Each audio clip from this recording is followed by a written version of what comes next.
Wengine wakishughulikia sana, wakitumika kwa kazi ili waokoe mbegu, yeye anasinzia.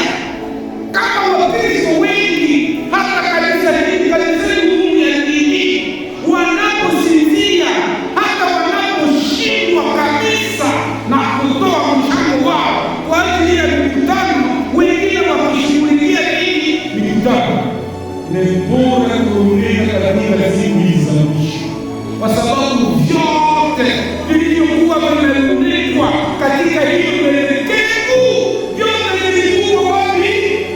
Vyote vilikuwa wapi? Baharini. Najisumbua huko.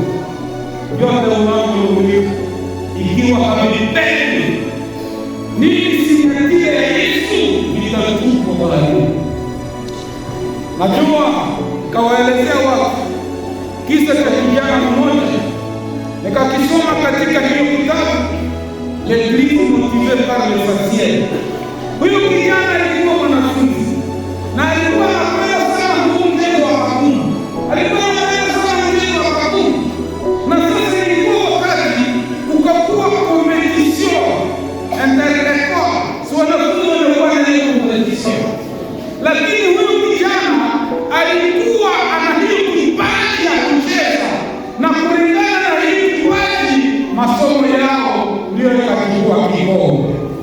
Masomo yao yakachukua kikombe, na walipewa hiyo kikombe ikawekwa katika ofisi ya masomo, na ililetea sifa hayo masomo. Na mara watu walikuwa wakiingia kwenye ofisi wanaona hiyo kikombe na ilileta furaha. Nyuma kidogo huyu kijana akamaliza masomo akaenda zake. Nyuma ya miaka 11 akarudia pale kwenye masomo, kwa sababu alikuwa proje ya kujenga vizuri haya masomo.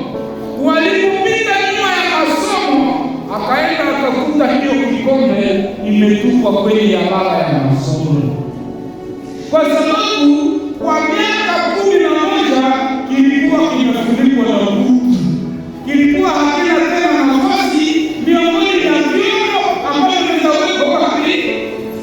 Kile kikombe kilichovutia sana, kile kikombe kilicholeta sifa kwa masomo, kile kikombe ambacho kilitawaliwa na watu, kikakutwa kwenye jalala ya nini?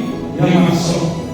Vyote vinavyoleta kiburi ya wanadamu siku za leo, miaka hii ya mwisho, vyote vinavyowasumbua wanadamu hapo mbele